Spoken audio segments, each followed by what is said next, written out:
Today was a minor disaster. I was playing football against our local rivals. A small crowd had come to watch the match. We were on the attack, and as our right winger crossed the ball, I seized my chance to score. I threw myself forward attempting a diving header, but missed the ball completely and smashed my head into the goalpost.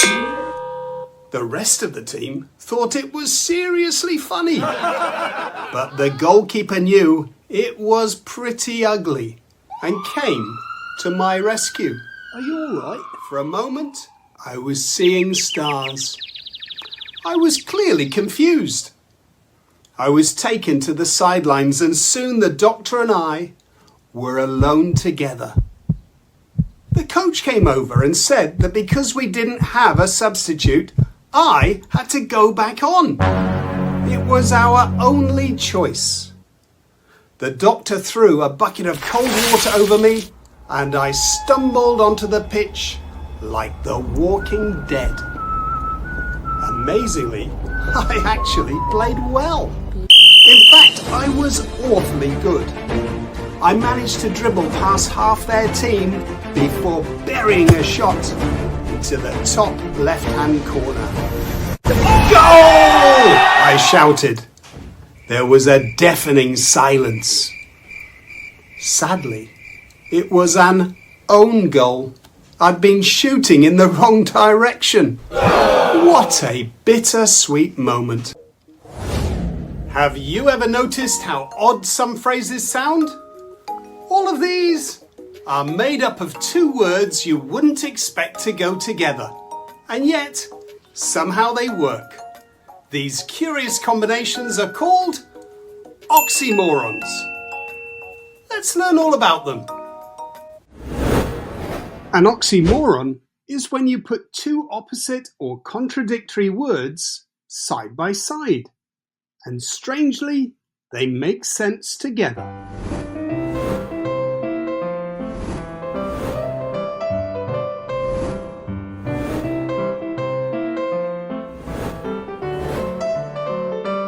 It's a bit like a peanut butter and jelly sandwich.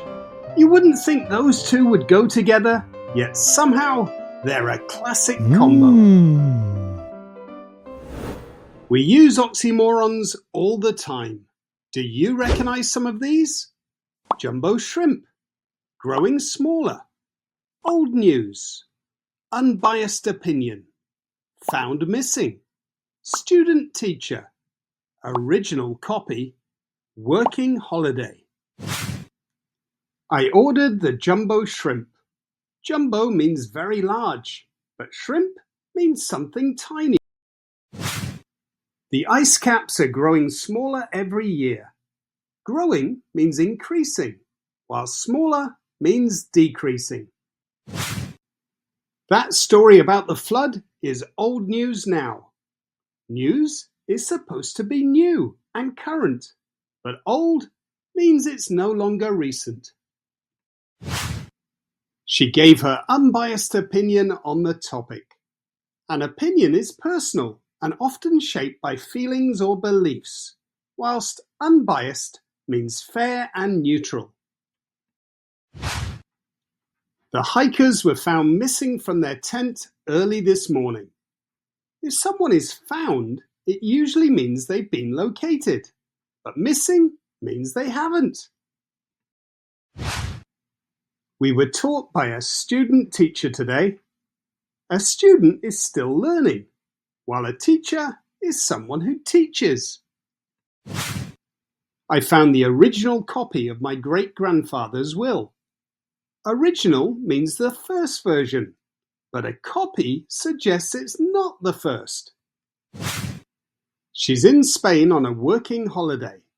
A holiday is meant to be a break from work, but working suggests you're not on holiday. So why do we use oxymorons? Oxymorons aren't just unusual word partnerships that sound funny. They're actually a really useful figurative language tool. When you're writing, oxymorons can help in two big ways. Firstly, they capture complex emotions. Let's face it, feelings aren't always simple. You don't always feel just happy or just sad. Sometimes it's a confusing mix of both. That's where oxymorons are really useful. They let you express those mixed emotions in just a couple of words. For example, imagine a mum saying goodbye to her child who's leaving home for university. She feels proud, excited, but also a little heartbroken. It's a moment full of joy and sadness all at once. You could write, Carol said a bittersweet goodbye to her son. That word bittersweet says it all. Two opposite feelings perfectly balanced in one phrase. Now picture a completely different scene. A teacher storms into the classroom red-faced and shouts, "Who has written Mr. Angry Pants on my classroom door?" Suddenly, the room goes completely silent. There was a deafening silence inside the classroom. The oxymoron deafening silence is perfect here. Of course, silence doesn't make a sound, but when it's filled with tension, it can feel louder than anything. Number 2. They are brilliant for headlines and titles. Oxymorons are attention grabbers, which is exactly why writers love using them in movie titles, story titles, and news headlines.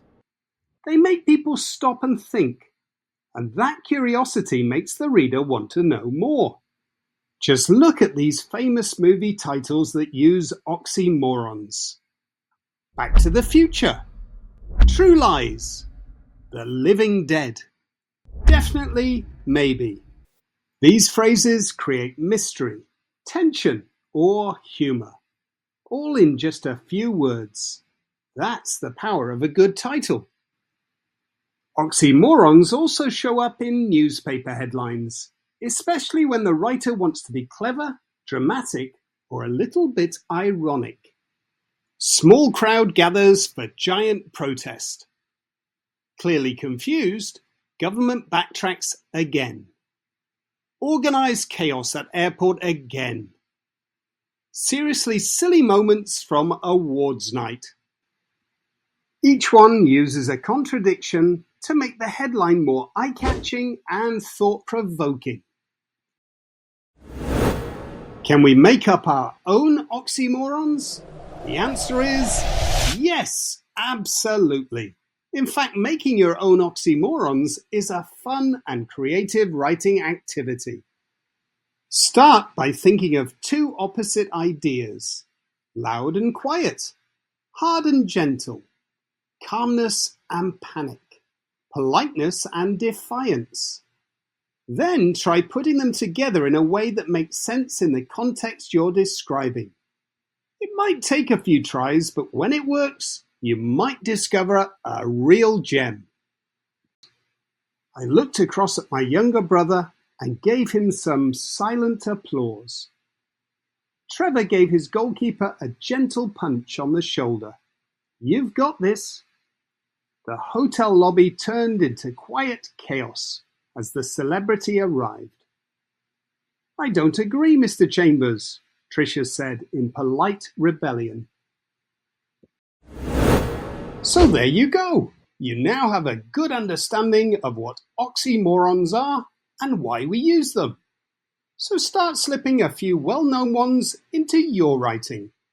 And feel free to drop your favorite oxymorons into the comments below.